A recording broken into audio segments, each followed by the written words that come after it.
From the line across the ocean to the land beyond the mountains, through the Sahara, we bring on-the-spot news, live analysis, expert discussions on trending stories in politics, business, socio-economy, sports, and documentaries.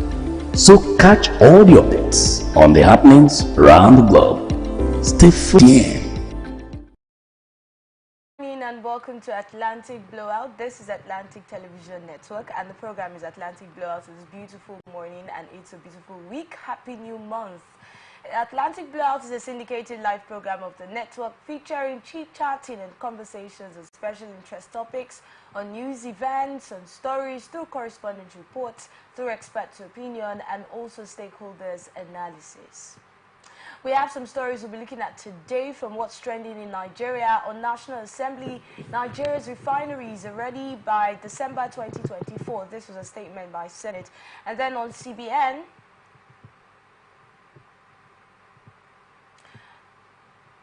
accounts for missing 100 billion naira notes in 7 days. Sarah to CBN. On field dispute, NNPC investigates lubricants or petrol allegations. And then on electricity, Band A Disco's monthly revenue has risen. It hits 142 billion naira. This is a report by the NERC.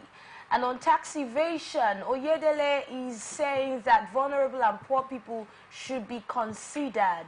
And then on corruption, creating regional government will not stop menace. Kaigama's statement. We're going to a short break, and like you always know, I'm sorry guys to introduce my guest, and then we'll find out what he has to say about these stories that we'll be discussing today. Please don't go anywhere, stay with us.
Every day, our lives are changed by history.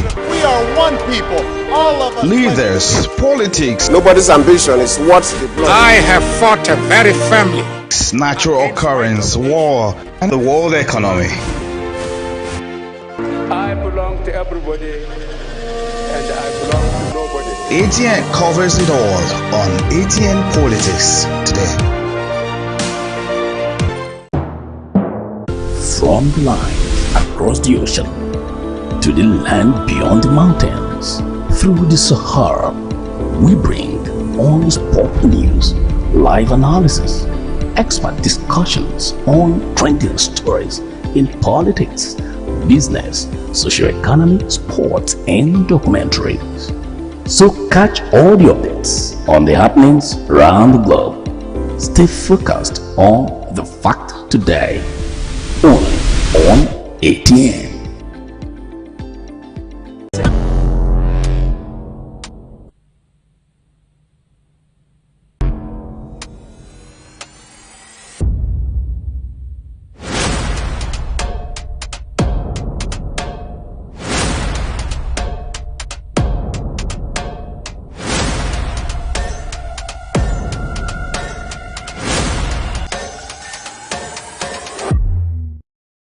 you so much for not going anywhere. It's still ATN Blowout, and my guest in the studio is the chief himself, and he's one of our regulars, and I'm so happy he's starting the month with us on ATN Blowout. Chief Magnus Edo.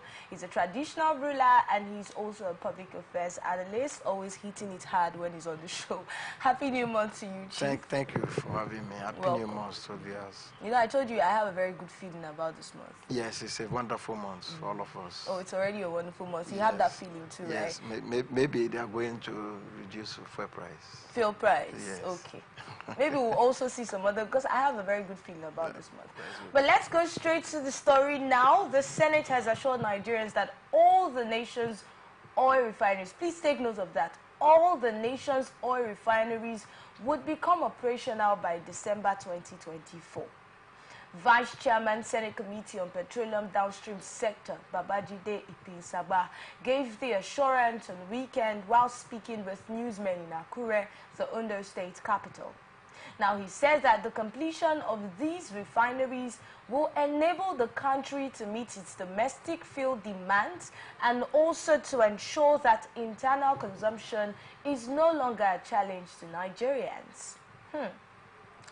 All right, this is supposed to be good news. Maybe this is why I'm having a good feeling. That by December, all the refineries in Nigeria will be operational. Remember that this is something Nigerians have been calling out for, and that the truth is, if we have this in existence, we have our refineries operational, it's going to be a good thing for us all. Every sector will be affected, or should I say impacted. Royal Chief, I don't see you excited about this. The news is not new to me. It's regular news that they feel like, I think maybe they give them so much money when they did these oversight functions. You must speak. And there's the money involved. You must talk. Why do you say so? Yes, because there was sometime in April this year that they came up that all the refineries will start functioning. Mostly the one in Port Harcourt. The Port Harcourt refinery will be working optimally. And without checking the level of work done before coming out to deceive Nigerians, you have come up again to say December. We have a few months to December. And the person that is speaking is not the technical head of any of these refineries. It may be only based on report it might have gathered.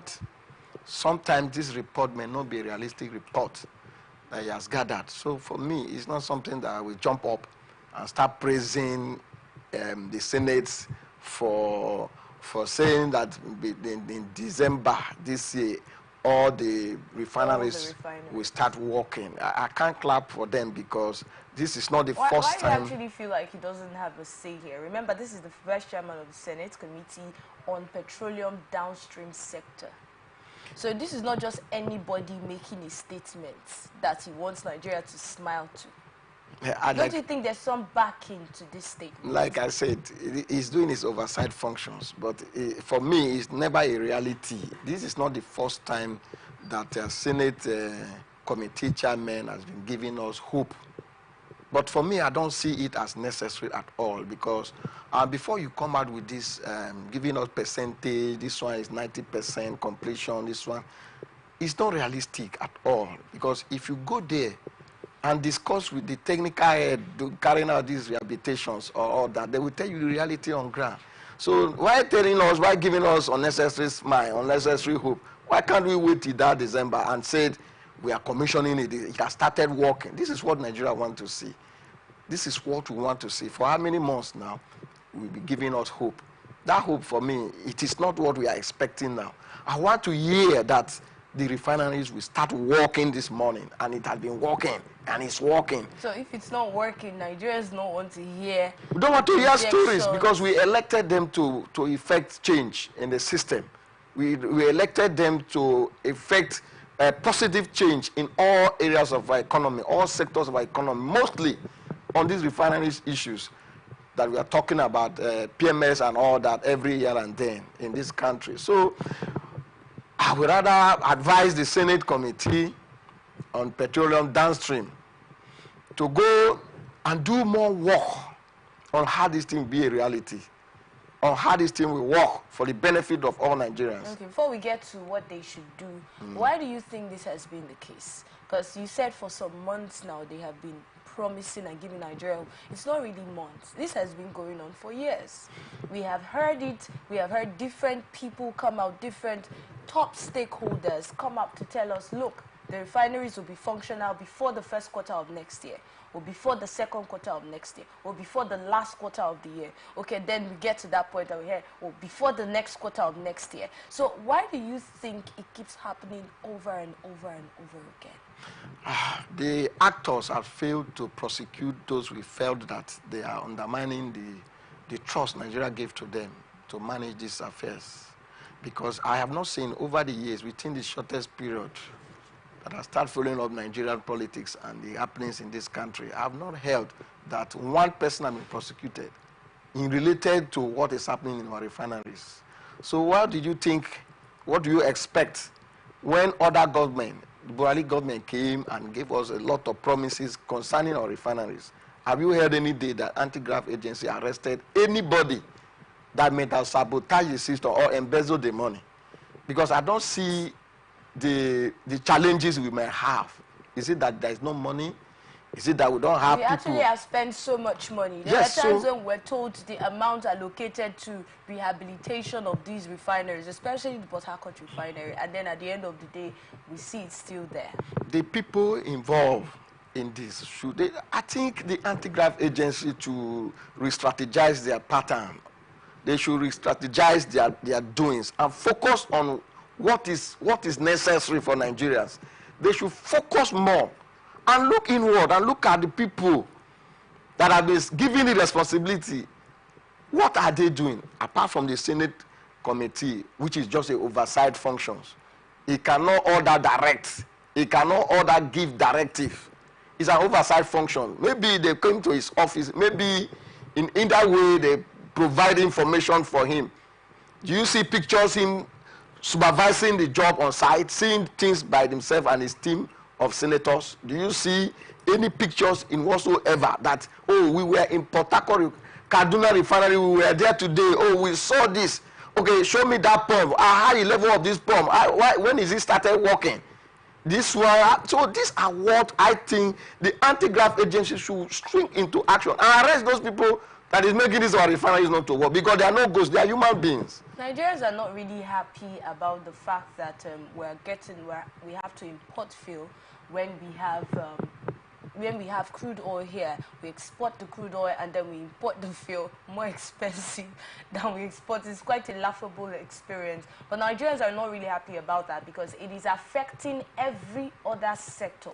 Whenever there's a hike in petrol price, every other sector is affected. The food goes up, there's inflation everywhere. So why do you think that we really haven't come out to hold these people accountable for all the promises that they have made, and then at the end of the day we do not see the results? When we talk about continuity in governance, this is one thing that government need to take serious. Continuity in government. Some persons can come in with another idea on how to make this thing work. It might be quite different from the other person's own. So, for instance, Buhari started it. Is Mr. President's team of engineers or advisors and all that also implementing what Buhari has done, or they want to do their own part? These are areas we talked about continuity in governance. When you have continuity in governance, the result is there. You get result as easy as possible. How much result have we even seen with the half one that they did? Because when you talk about continuity now, if the previous one did not work, if the previous idea did not give us the results that we wanted, then a new idea will not be a bad idea. But if it is implemented, that's where the problem is, implementation. As if we keep coming up with, if you're trying one thing over and over again and it's not working, it is advised that you try something else. So do you think, I don't think the problem is from the continuity, even though that might also be a problem. Do you also see it that way? Like I have said, I think continuity is a problem. It's a fundamental problem of Nigerians. Because, for instance, we have the president. like I keep saying, we have the president, we have President Goodluck Jonathan, we have all that. Since then, refinery has not worked too. Since then, it has not worked. So for me, I think when you, like I have said, we've not seen the anti-graft agency coming into this sector, looking into the faces of those people that is making this refinery not to work, and start investigating what is the problems. Because in other countries, refineries are working.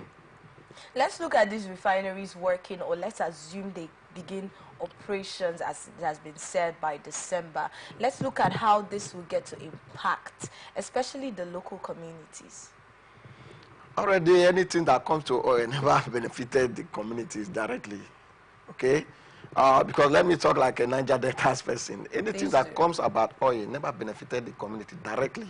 Why? Because it's only, okay, they are doing ongoing rehabilitations or ongoing work at the Port Harcourt refineries, okay? These are technical-based work. These are work that you don't need all this artisan, you don't need people without experience. Is it just artisans we have in our local communities? The professionals, you engage professionals according to your field. So we don't have professionals in these communities? We have professionals in these communities. Are they open doors for communities participations when there's openings? Are they interacting with community leaders? They don't? They don't interact with community leaders when there's openings. You know, is this man has eating deep into Nigerians' government. Man, you will see somebody from a very far place. Yes, you have the right to work at any place as a Nigerian. Coming to work in my own community. When I have thousands of qualified, competent people that can still do the same jobs, you will see people coming far away from far place, coming to my community to do a job that I can do, my children can do. You come in there, you have to pay transport and all that. That cost would have been cut off. Sometimes we even import. No, I don't want to talk about them today. From other countries. I don't want to talk about them today because it's a case of not trusting. No, once your color is not black, they believe that you are a most intelligent person. You are close to God than the black people. Once your color is white, to some extent, they believe. Some extent, that means if I'm just light skinned, I'm okay. I'm good to go. Once your color is to some extent is you are not black, a Nigerian man will see you as an expert. You see them on the road, blowing siren and all that. People that are supposed to be in any of our secondary school here. If you are supposed to be in Nigeria, they're supposed to be in any of the secondary school in my community. You will see them carrying siren, wasting our money. But if you employ our people, you reduce those money. Take this security back to the field. Let them protect us. The security that you deploy in protecting these our experts. These are our expert that are working in most of our refineries, and mostly our roads, like the Minister of Work said the other day, that engineering work is engineering work. Engineering work is engineering work, and all over the world. That means an engineer in my own community, Kwawa, can still construct roads like an expert from America. That's what I'm asking you. Is it a case of trust? Because why do you think, like you have said, as long if you're not it's not a case of trust, it's a lack of database of qualified people in this country. We're supposed to have a database that collect, as you graduated from university, there should have been database. They will just send the names of graduates, send the names of those that graduated with the numbers of degrees you have to a national database.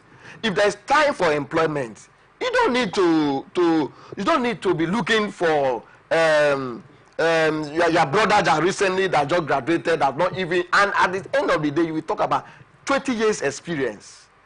All this 20 years experience, if you don't have 2-1, if you don't have this, for me it's unnecessary. What we are talking about is this person has been trained for this job.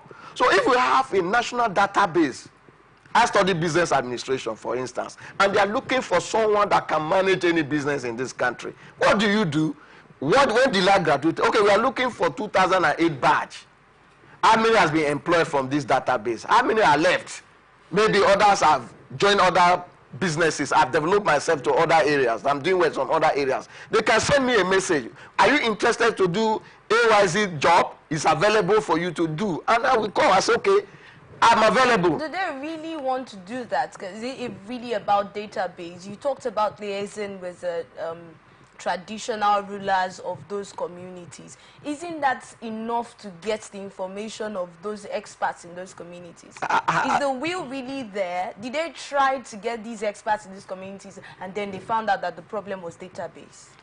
The same thing I'm talking about. If there is a comprehensive, up-to-date database, you don't need to meet me.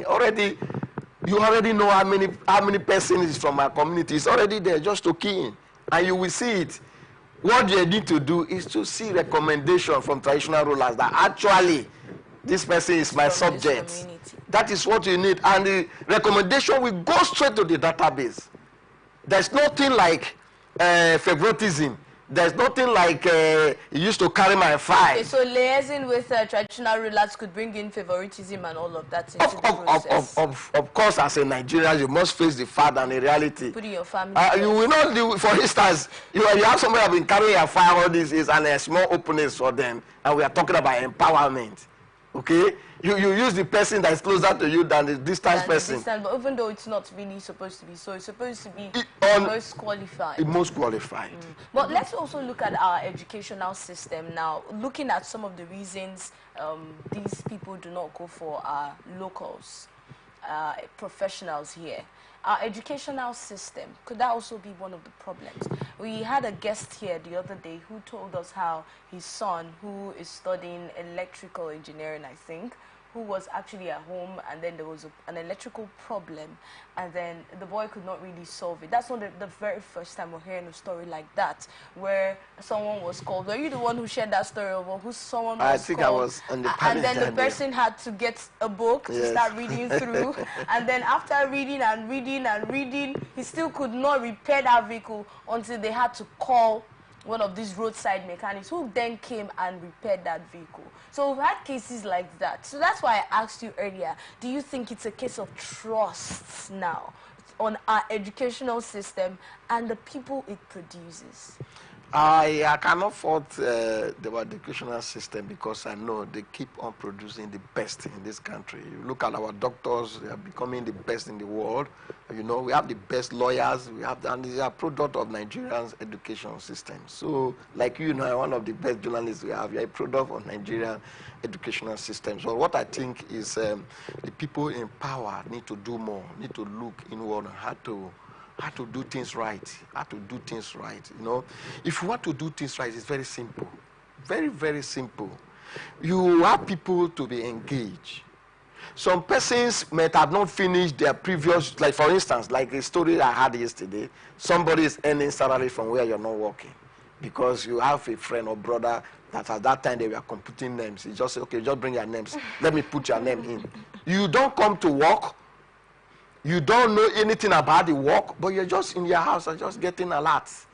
Unlike in those days when they pay in cash, they will see your face, they see when you come to work. These are the database system we are talking about. These are the fault we have in the society. For instance, if you come to work here, you write your name at the entrance. When you are going, now we have upgraded to clocking.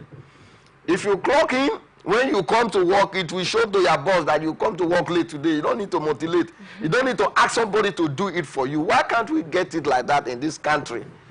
As you just graduated from the university, it will show that social numbers of people graduated this year, and these numbers have not gotten work. When you will be employed, when you also show that. But I am still looking at the Ministry of Empowerment, Employment, and all that in this country. They have been very silent over these years. We don't even know what they are doing.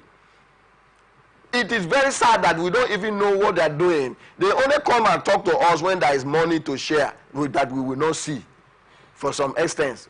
When there is money to share. Because if actually we have these people and they are working for Nigerians, they are working for us, we should be seeing information coming from them.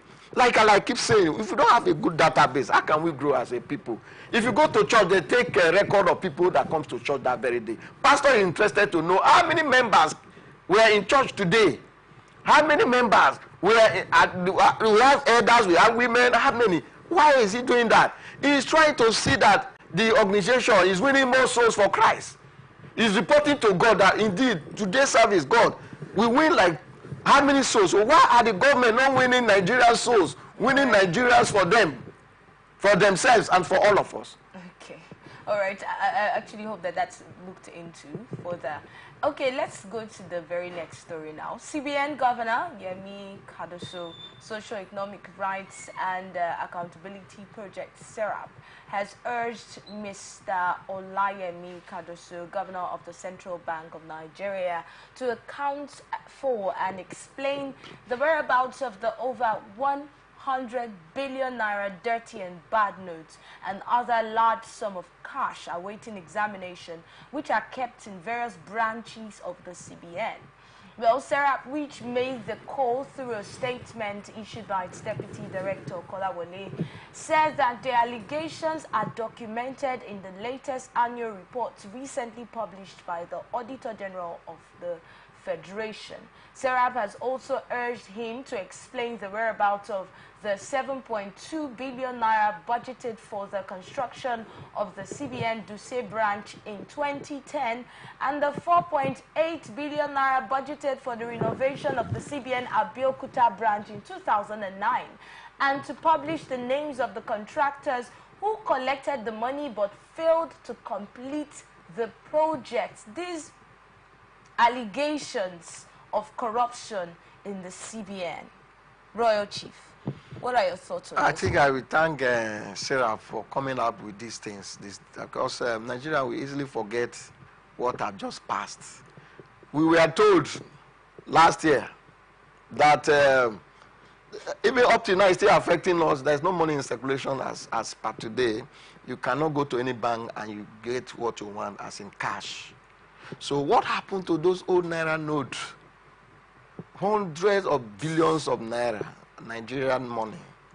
And the question is that, can you tell us what happened? 7 days ultimatum. And they should have even make it 2 days, 2 working days, today and tomorrow. So that we know that he is there to account for Nigeria, not to Mr. President. Cannot wait. Yes, we cannot wait to get the result. 7 days is too long. No, it's too long. It should have been just 2 days, 2 working days in brackets.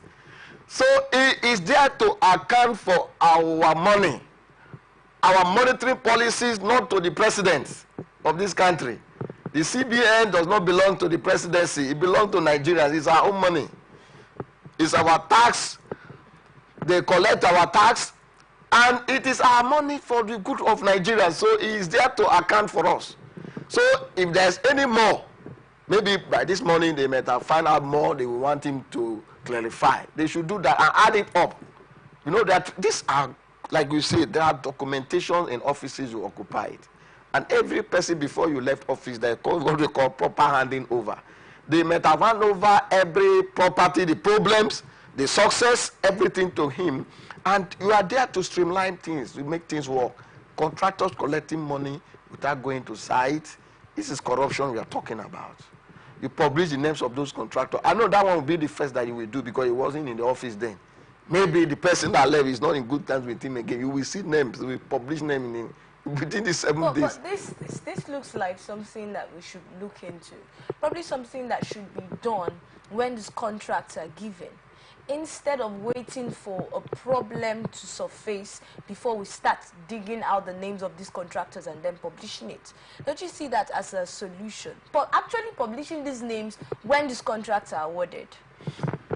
I think the Bureau For of better Public accountability. Procurement, the Bureau of Public Procurement, because before you award any contract, it must pass due process. And I think Sarah must have gotten names of contractors, because before they award contract to you, you pass through the Bureau of Procurement. There is a requirement in that act that says these are the requirements for social numbers of jobs that we want to do. And it was published.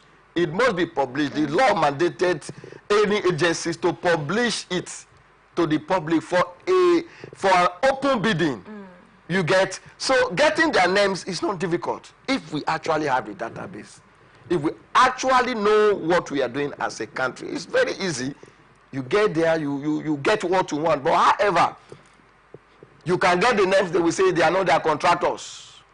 So you tell us, where are these contractors? I can say names and say, okay, with document available to me, I'm seeing that social person works, collected money on behalf of their agency, on behalf of federal government, or sign as a contractor, a running contractor. to CBN. CBN can come up to say, no, we don't know, that person doesn't exist. It's a ghost. So you tell us, where are the people? Because it was a failed project. They never executed that project. And they've collected a huge amount of money. The money was actually budgeted for it. Okay, all right. They budgeted for this project.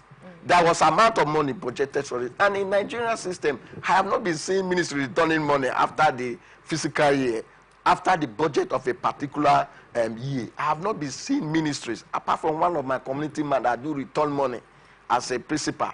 He do return money after paying salaries. He will return the money back. And the teachers will be angry. This are money we're supposed to eat. The man will say no.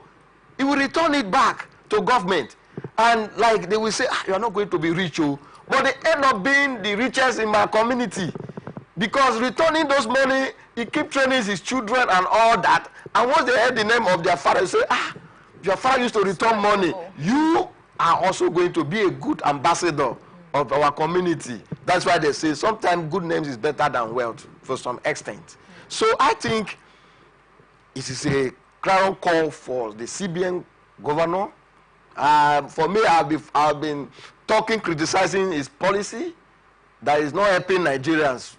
So many of his policy is not helping Nigerians these days. So I think this is very major tax for him. Recently, we heard the government say that they want to contact or be in contact with the contractors themselves instead of, that's bypassing the middlemen now when we talk about issuing contracts. Instead of having those middlemen, because time and time again, middlemen have been seen as one of the problems we have with these contracts being carried out and executed, or the contracts being executed. So do you also see that as one of the ways in which we would stop having cases like this, or would have reduction in cases where contracts are awarded and not executed? Let me talk like as a contractor, which I am.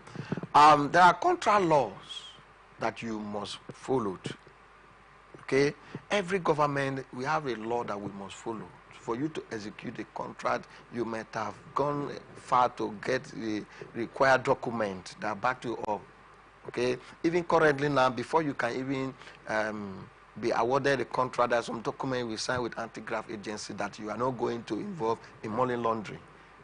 Understand? So if government want to just to give the job directly without passing through the middleman, I don't know how the law will front at it. No, if the government wants to do that, of course the law will be, that clause will definitely be adjusted there. Remember, we've been having the adjustment of the Constitution. Good. Or review of the Constitution. Good. If that is the case, for me, I'm not seeing that as a challenge. You're seeing that as a good idea that would actually solve this menace? I'm not seeing that as a challenge, and it's not also a good idea, because that is not our problems. The middlemen are not our problem. It's not our problems. Okay. You know, so the contract. Problem? You know the government. How will I give you job? That's why I praise some governors. They follow their project and they go to site by themselves, not oversight functions of ministry that will come and be praising you without seeing anything on ground. Then go there on the field and see things yourself. And like we used to have it in Rivers State here, they pay you 70% before you will come out to say variations. Before you will come out to say this, they have paid you. So for you not to run at loss, you will speed up the job to finish it within the shortest time. But even with that, we have still been seeing projects and contracts not being executed. And that is it now. That is what I'm saying. That even at that government issuing contract directly without anybody involving it is not the problem we are talking about. Proper supervision of the contract. Because the government, or let's say the governors, they should remove any of the contract. Why will you be giving a contract, for instance, 100 million naira, and you are collecting 30% of the money that you are giving a contractor? How will the contractor survive? How will he survive? That's the allegations against the middlemen, and that's why they're taking them off. Okay, you think that will solve the problem? It can never solve the problem for me. As far as me I'm concerned, it can never solve the problem. Because if there are allegations that some middlemen one way or the other get to take some funds from there and, you know, siphoning funds and all of that, and it's a big problem. We have various contracts by various ministries not being completely executed. Sometimes they start and then they stop halfway. Let them come out and tell us that that is a problem. And then when we have the next administration, they'll do other things and that road is abandoned. Let us see. Let them come out to tell us that these are their problems. That's the middlemen now. No, yes, they should come out and tell us. They should be the ones to come out Let and say them we are tell us. siphoning funds. Yes. How do you see that ever happening? No. I mean Where the government. The government accused should come and tell us that these are the problem why we have numerous abandoned projects. That is why they are bringing this as a recommendation. They are We want to be in contact with the contractors ourselves.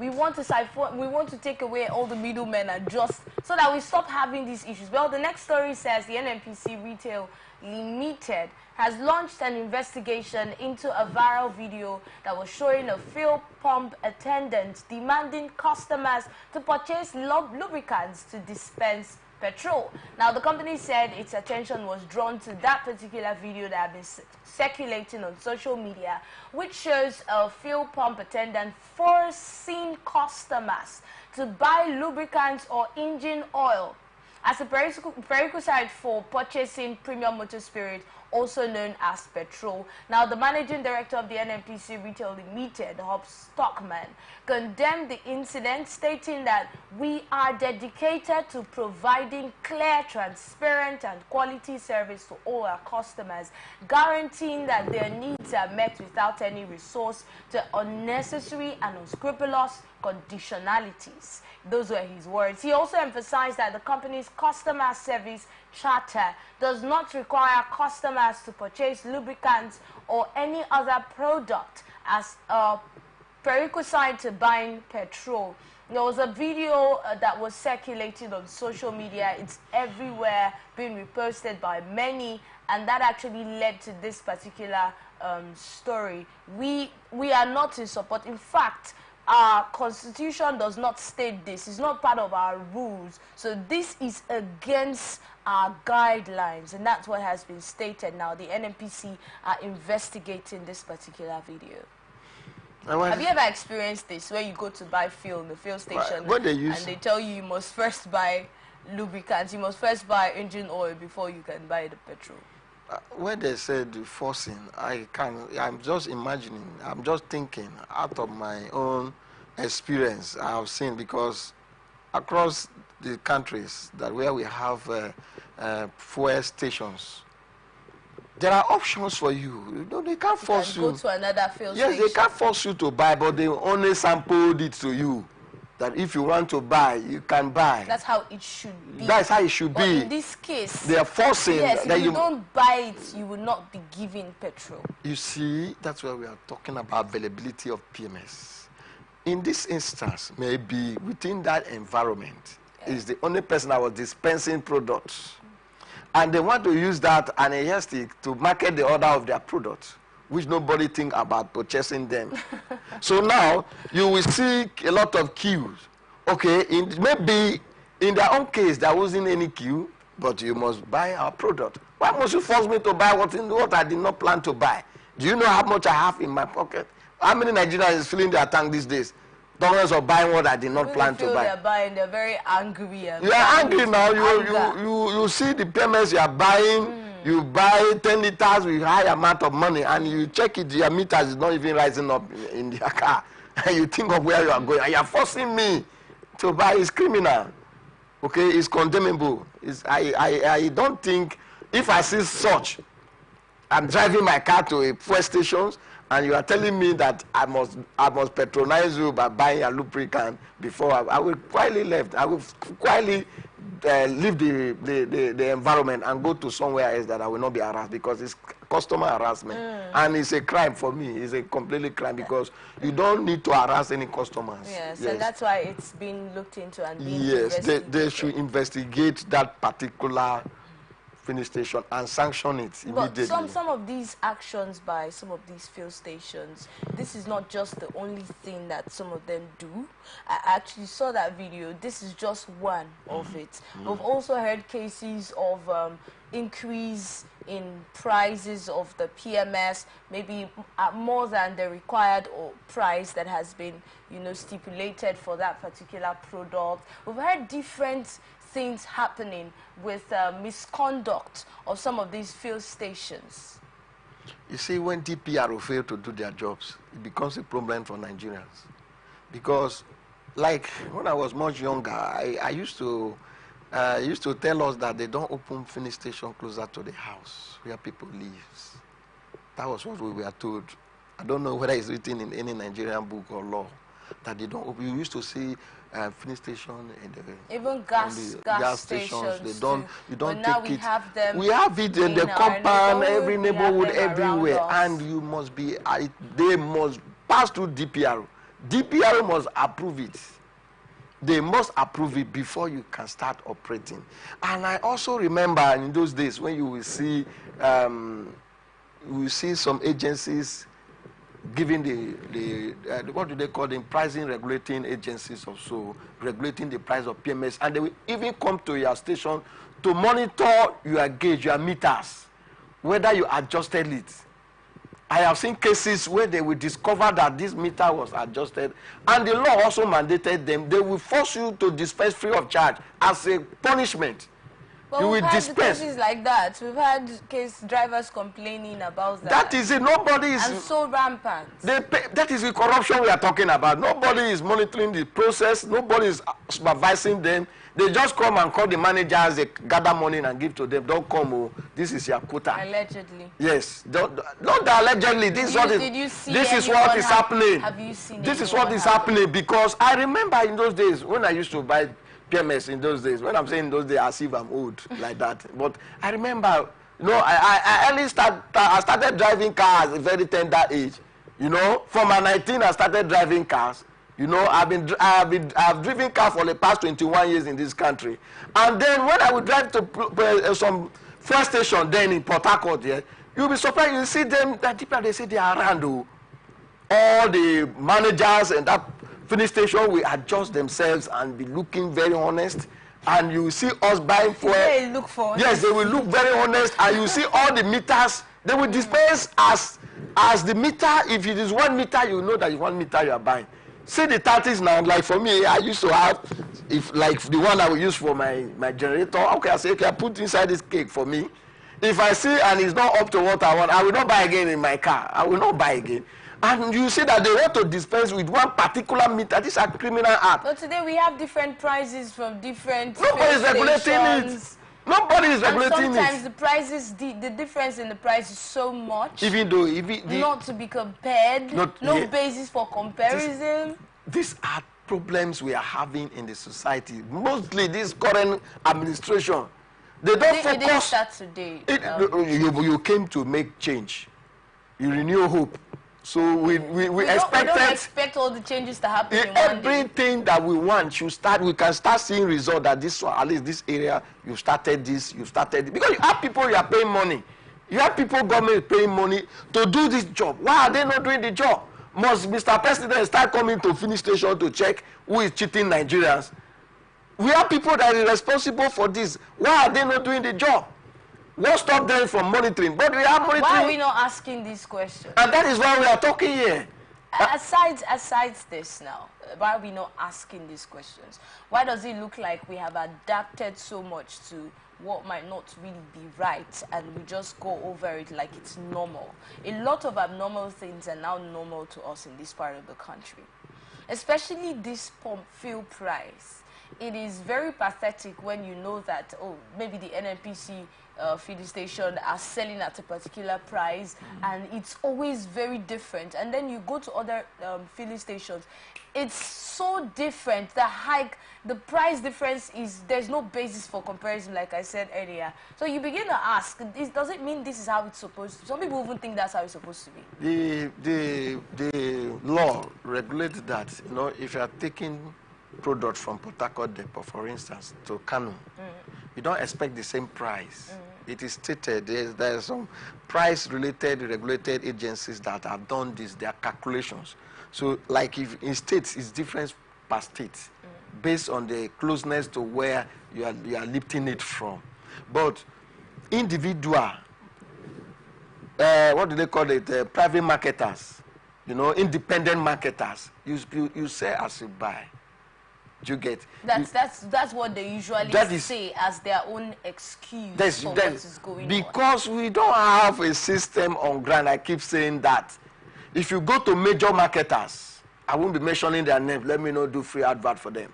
If you go for major marketers, their prices are fixed.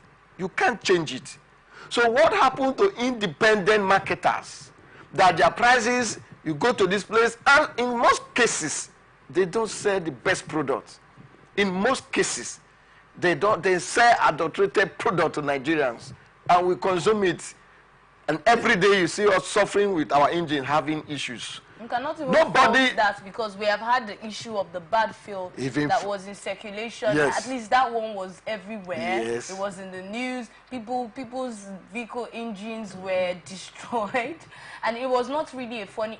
The annoyance Nigerians have is that at that time, after all of the complaints, after all the victims came out to say, oh, this is how it affected me, at the end of the day, we did not see the end of that story. I think there was a time the Senate, I love this Senate, I love them so much, because anytime they want us to hear them, they come out with the trading stories. They just talk and they will close mouth. We were told that that matter is in the Senate, they are investigating it.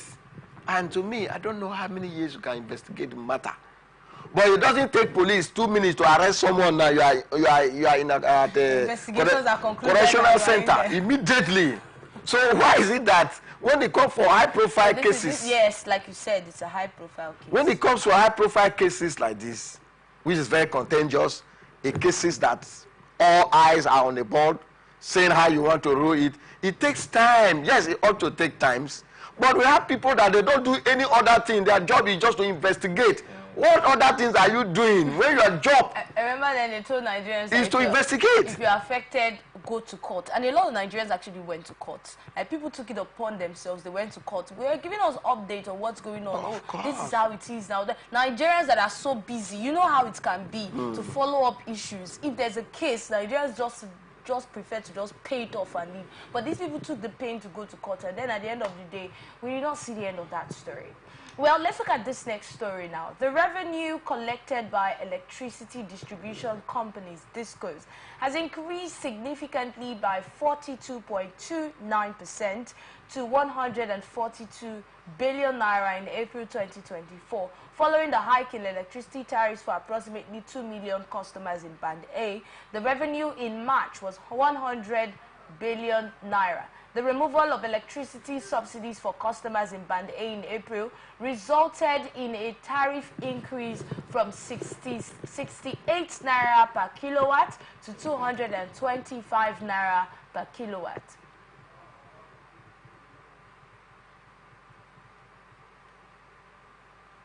That's a surge of over 230%. Now, checks by newsmen on data that was published by the Nigerian Electricity Regulatory Commission, NERC, show that the jump in revenue also followed a marginal rise of about 0.29% in collection efficiency after a total of 178 billion naira billing. So there have been a hike in the price of electricity when we talk about DISCOs now. That's the Band A DISCOs now.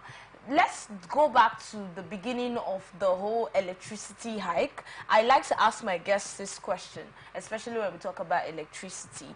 Nigerians obviously are not in support of that hike in price of electricity because the variance is so much. It was not just a little increase, it was an outright increase. Yes. And now the Labour has spoken for us, and they have said, do something about this. Even though the minimum wage is also one of the things they said. But we have always been hearing about the minimum wage. We have not heard the government say so much about the hike in electricity, responding to Labour's demands. Why do you think that is the case? You know, we want to dance the way they beat the drums for us. The way the drums are beat, that is how the dancer solos. Okay? So the drums about minimum wage, it calls for most people. When you talk about minimum wage, Nigerians believe that, oh, neighbors are fighting for us. Neighbors are doing their best. Neighbors are doing that. When we have so many things they need to question, so many things they need to ask government to do, so many things. We have our health scheme that they've not talked about. They only focus on minimum wage, and even though they increase the minimum wage and you don't have a health scheme that take care of you, you still pay that money in taking care of your health. So we expect the Labour to talk about everything. Everything they talked about it, because they are laborers that speak for their people. They elected them to speak on their behalf, and to the vulnerable Nigerians, the voiceless Nigerians. The minimum wage is also one of those things. They should Chief, how can someone be earning 30,000 naira with this economy? It's bad. That's something that somebody spends. I'm not even talking about a family now. Somebody spends in days. Yes. And that's not you overspending. But that's someone's salary. And sometimes these salaries are old. Sometimes some governors have not even increased the 30,000 naira. They're still paying the previous minimum wage. Even what I was even expecting, if I had the opportunity to speak to labor, this contracting of jobs to Nigerians, even in the banks, they contract their staffs. So what happened to those areas? There are laws that talk about contracting of the Factory Act talked more about it. So when you talk more about the minimum wage, which is also good, I'm even thinking of how the 200 and something thousand they are talking about. I'm not seeing it as a reality. I don't think they are seeing it as a reality themselves. I don't think that's a reality, because I don't think it will. But no matter what, at least we see people speaking for labor. So labor should also talk about it. It affects them directly. You can't work in anywhere without electricity. And the fuel price... Labor has that among their demands. They have electricity as part of their demands. True, hike. true. But the government has not said anything concerning that. You remember this electricity hike was pushed to the Senate. You know that is in the Senate. It's just like a matter is in court. They say if you talk, it's pretty, it amount to, you don't talk about issue that is in court, okay? But this is not in court. This is not in court, which I don't know, whether some people might have gone to court to challenge government. I don't know. But however, the hike that increased the revenue base out of the pain of Nigerians, the pains of customers, and you are proud, you are happy. You know, you want to show that at least the electric sector you are generating too, they should talk about you now. It's only oil, it's not only oil they should look at. They should also look at this as a source of revenue generating. That within this period you'll be able to generate so amount of money. Out of pains, Nigeria are suffering and they are paying this money without provision, without electricity supply. This is the pain I think all Nigerians are experiencing. Because if the Band A customers are having constant electricity... No, that is the assumption. That's why they are Band A. That's why they are Band A, because they have more hours. If you have constant, like they say, about 20 hours... That's the assumption. Even though we've heard Band A customers outrightly tell us that they do not see the light in their words as much as there has been speculated that Band A has this number of hours of light, that's not really the case. So let me commend the sector, because if you are given anything to do as a Nigerian, you do it well with all your mind. And if they have done their work, because everything, even though we cry from now till tomorrow, they will not reduce it from 68 naira to 225 naira per kilowatt. It's not even from 68 to 100. They are not going to reduce it down, because they are showcasing to government. There's money here. There's money here. Look at the money we've generated. And you people are complaining, but we've generated money.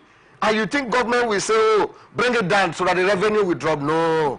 They would like, if there's any way you can sustain this, and you know, the government remove subsidy from this. Like they have advised that this is a sector that needs government contributions. If you don't do this, we can have the collapse of the national grid. Government have not been involving their money, investing their money into the electricity, that sector. They focus more about other areas. And this area is very critical. I was told the other day, some other parts on the 8th Senate, they were in sections, and then there was power failure. Government is not investing enough in electricity. They are not investing enough in electricity, and I think they should do that. It's for the betterment of the country. It's for the betterment of Nigeria. What band are you, Chief? Are you aware? Have you also been sent that notice of your band? No. Even though they send me, they put me in any band. At the end of the month, I pay my. Oh, you haven't been sent the notice to know your band? No, I haven't. Also, there are some people who have not received notice of their band. When you talk about this band, some people will just see it as things on the papers. Oh, really? So some people have not really had that experience. What are the advocacies that are carried out by these people?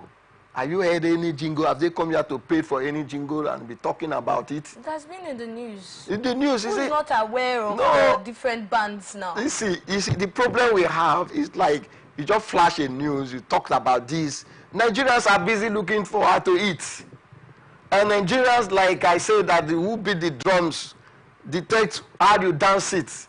Now, some people are, and the farmers we are talking now, some like in my own community, some people are in their palm fruit, some people are tapping palm wine.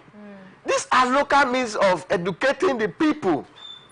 Divine other means of talking to, and these people need electricity. These people need electricity. So even to those, the foreign part of it is that you may not see the power supply, but the bill keep coming. The bill keep coming. You are not giving power, but you receiving bill. You're not receiving power, but you're receiving bills. You are receiving bills every day. Not only bills, but the funny part is that maybe you relocate to a new apartment. The accumulated bill owned by the previous occupant of that building. You will inherit it and start paying it for things you never consumed. And these are areas that they have not been able to regulate it. And this is not an issue with just people who pay estimated bills. Yes. It's also for people who use the meters now. The people that use the meters. Even the prepaid meter, you can still inherit. You can still inherit it. That is it. That is from it. The previous occupant of the apartment. If they have increased it to that level, we should see little transparency in the systems. Apart from, and they punish those that boycott. Yes, they do. They should punish them and monitor it. It is still them that will do it for those that wanted it's still it. Some of their officials. Some of their officials that will tell you, oh, you can want to bypass, yes. I can help you do There's some guy in the land. Every Nigerian think is smart when he can do anything. Like my friends say, when you are not caught, you are smart. When you are caught, you become a criminal. So since they are not being caught. But how can they get to sanitize the system? If they are fighting something and then their own people, their personnel, allegedly are the ones going and telling these people can help you put this. That is the problem. We are talking about integrity in workplaces. We are talking about transparency in workplaces. We are also talking about training. When you don't train your staffs, they do what they like to survive. Constant training is what is expected from every organization.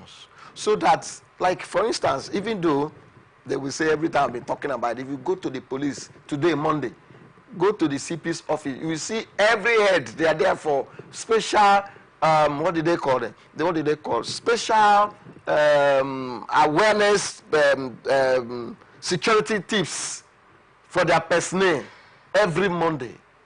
They need to review your activities. You need to be awake of your duties as a police officer, things you don't need to do and things you can do. So every sector needs training. You train your personnel on attitudinal and behavior, which I want to go more. You talked about the ISO 14,000. Talks about more about organizational training, how to train your organization, how to train your staffs. These are things that, if they are doing that, they will reduce this crime in the system. See, some people were employed for about 10 years. They've not gone for any training. They've not gone for any training. That's and that something that's reduces important. productivities Yes. in every organization. All right. Thank you so much, Chief, for that. We'll take some time off now. Let's go on a short break.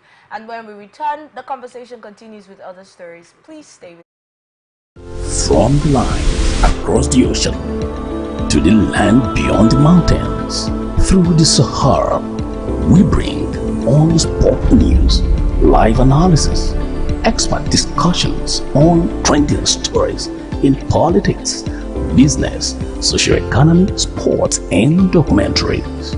So catch all the updates on the happenings around the globe. Stay focused on the fact today, only on ATN.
Every day, our lives are changed by history, We are one people, all of us. leaders, politics, Nobody's ambition is what the blood. I have fought a very family.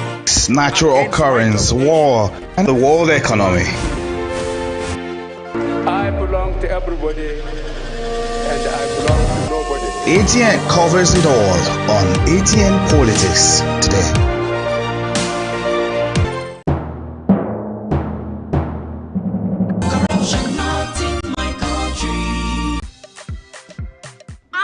Driver, why you just dey jack us up and down like this now? I hope nobody carry belle. Why you ask go? Because this road where they see so, it no guarantee safe delivery. We just dey vote for government, but we not get good governance. At all. Road so e no dey, light o usa, the infrastructure nko e come turn to be forbidden fruit for the city. Corruption, fuel everything.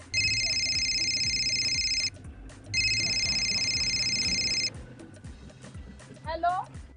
Hello, madam. Good afternoon. Good afternoon. My name is Mrs. Ayeni. I am calling from the Ministry of Humanitarian Affairs. Okay. Okay, I've been expecting your call. Madam, remove this your phone from loudspeaker. No vex, now my phone be like that. Hello? Are you there? I hear, I'm hearing you. Yes. We saw a copy of your invoice for computers, printers, and laptops. Yes. Are you working on them now? Ma, the prices you quoted are way too high now. Madam, sorry, please don't cost. We found the laptop you said is 1.8 million naira for 600,000 naira. Hello? Now my body network there. I can't hear you. Network is bad. Madam, we can hear you. Continue. Hello, I can't hear you. I will call you back. Their behavior not good now. Madam, now this kind behavior they kill our country. You suppose do things differently. Make Nigeria for better. This message is brought to you by the Akin Fadayi Foundation, the MacArthur Foundation, and with broadcast support from Atlantic Television Network.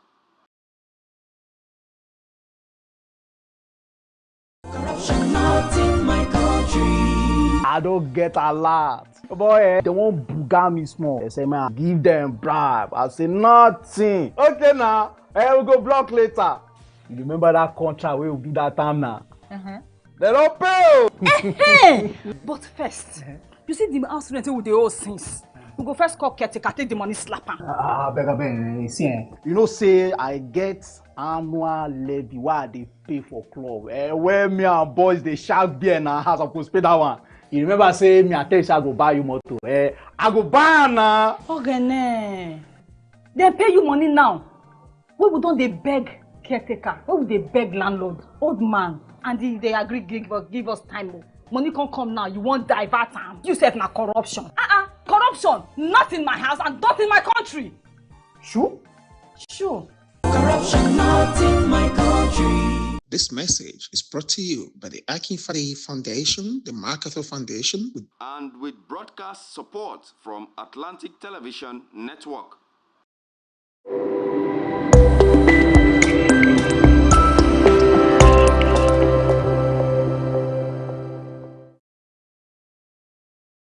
From the line across the ocean to the land beyond the mountains, through the Sahara, we bring honest pop news, live analysis, expert discussions on trending stories in politics, business, socio-economic, catch around the globe, only on ATN.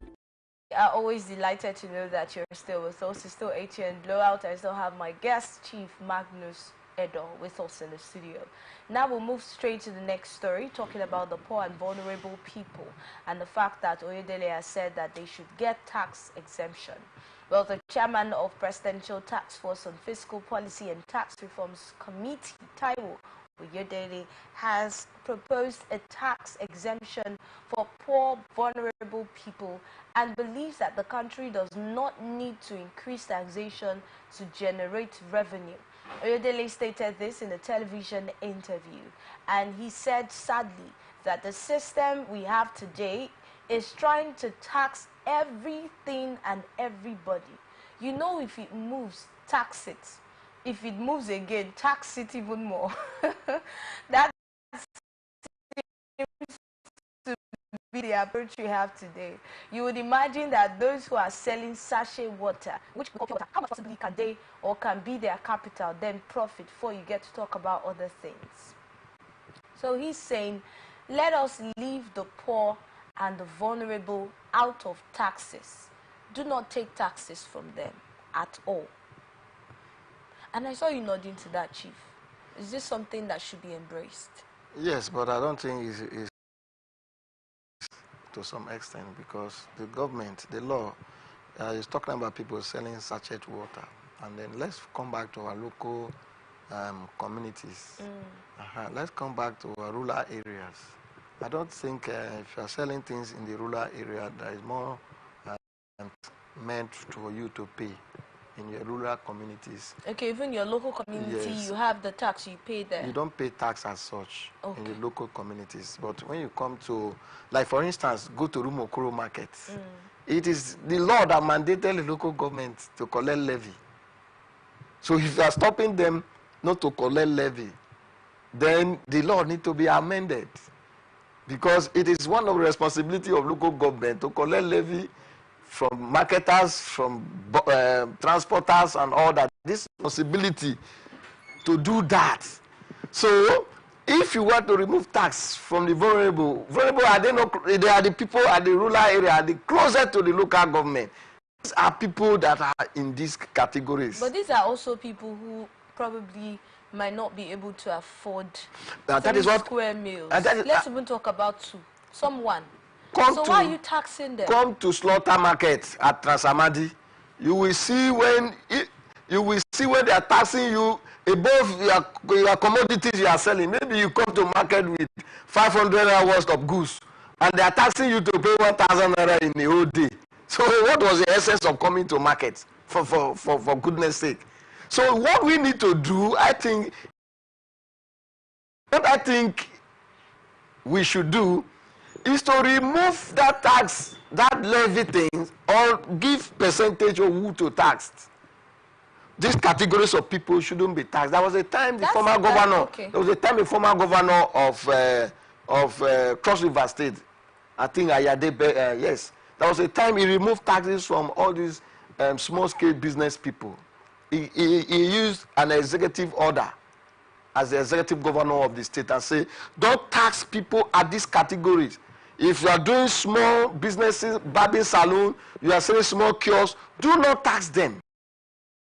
That's my problem. These are not areas I want to generate revenue from.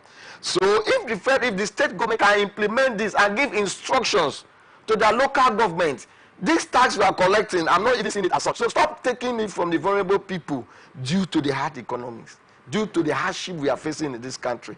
It is a good call that I'm supporting. But how can it become operational? How can it be an effective things you are talking about? The law need to look at. Because if you want to challenge it, they will present their mandate to.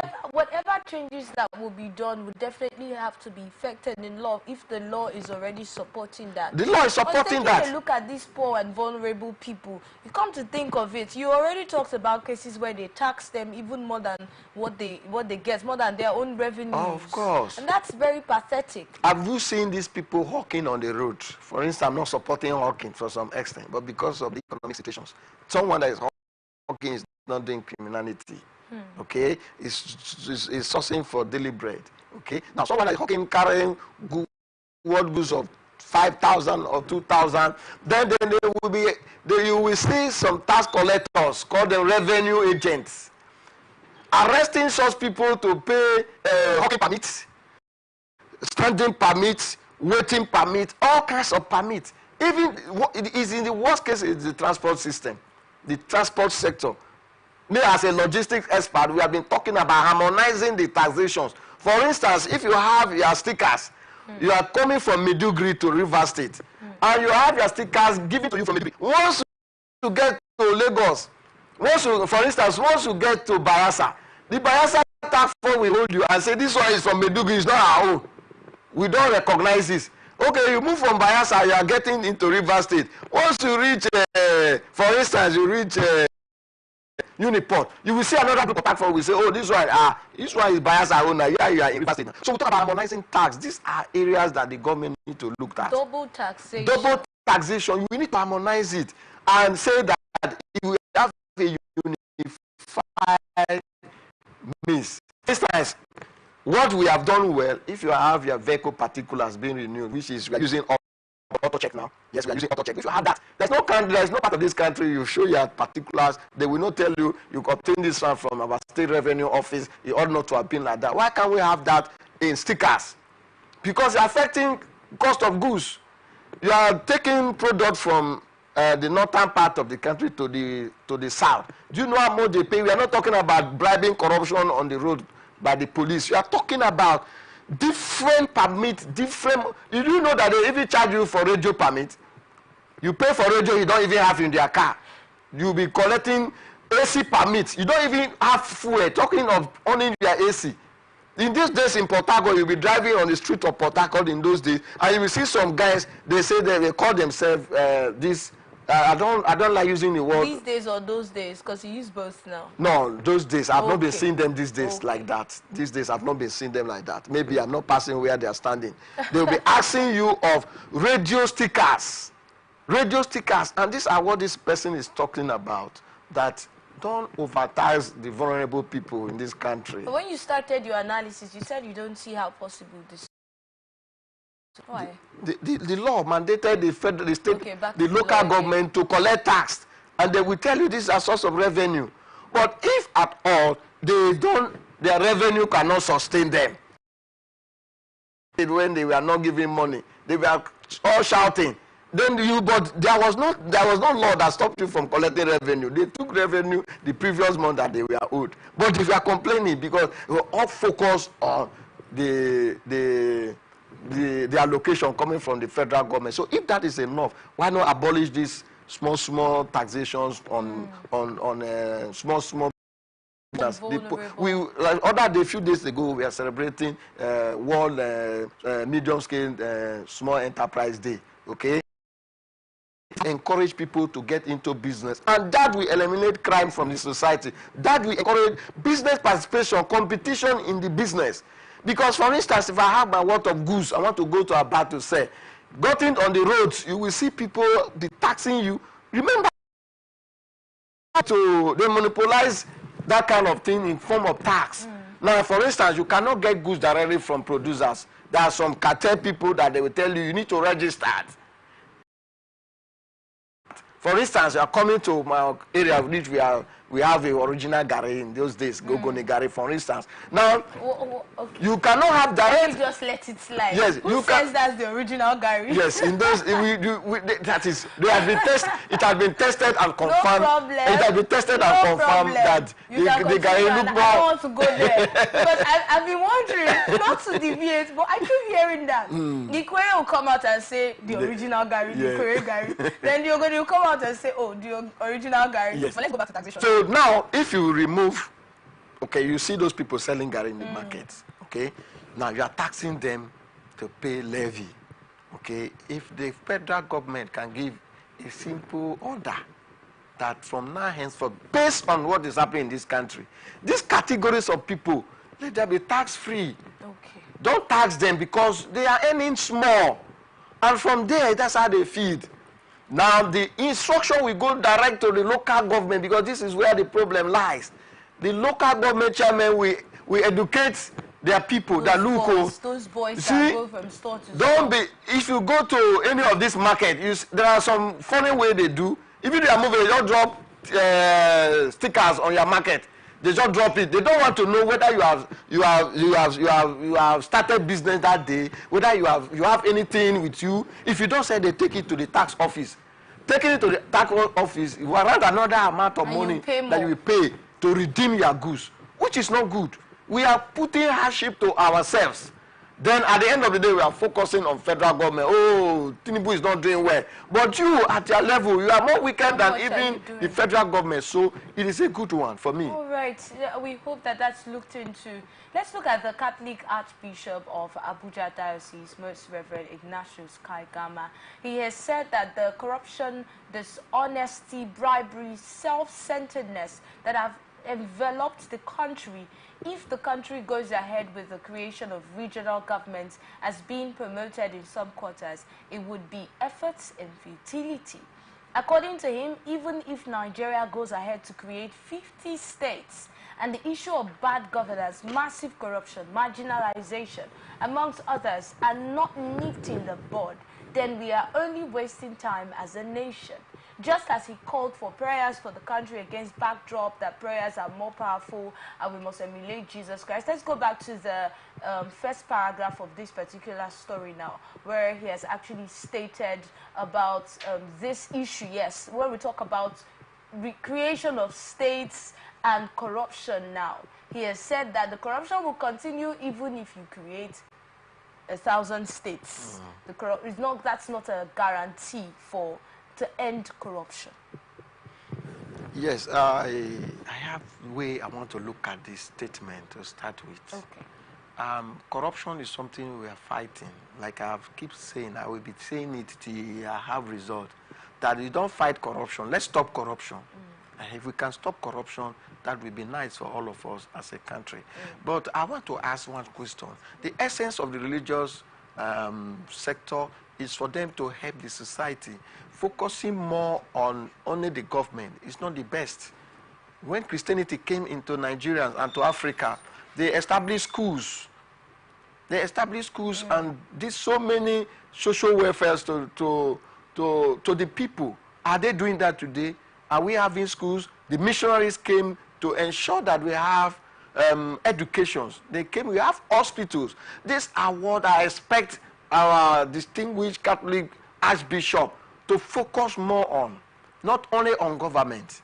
The bishop should think, how many persons has he been able to impact in his organization, in the congregations, in the diocese where is the Archbishop? What are the church doing to support government?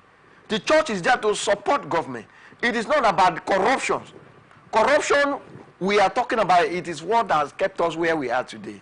So how do we handle it? If he's talking about regional government that is not the best, I don't see I cannot ascribe to that because this is what we are talking about. Regional government, I think will be the best because we are talking about resource control.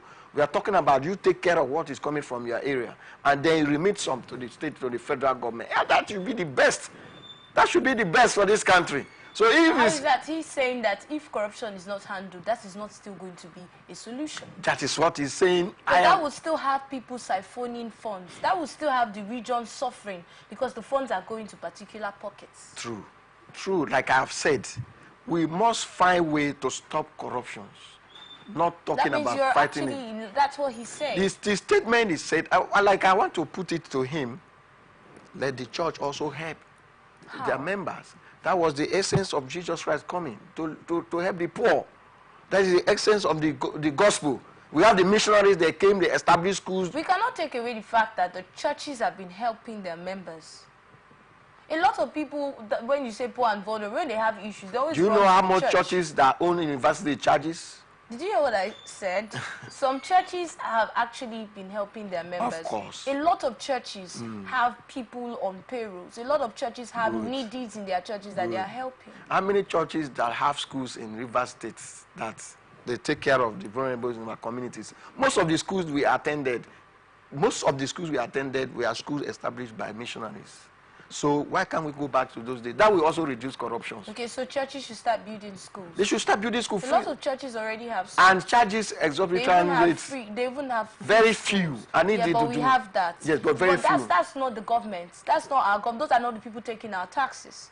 So why don't we look at the government who is actually taking the tax? And we have talked about the government area that we see that they are not doing well. We have talked about them several times. All right, but the churches should actually do They should more. do that because these are what we help the society. These are what we help the common people. If the church are doing their own, we'll be talking to the government. Just when it comes to the church, we are so religious that anything that comes to the church, nobody wants to talk.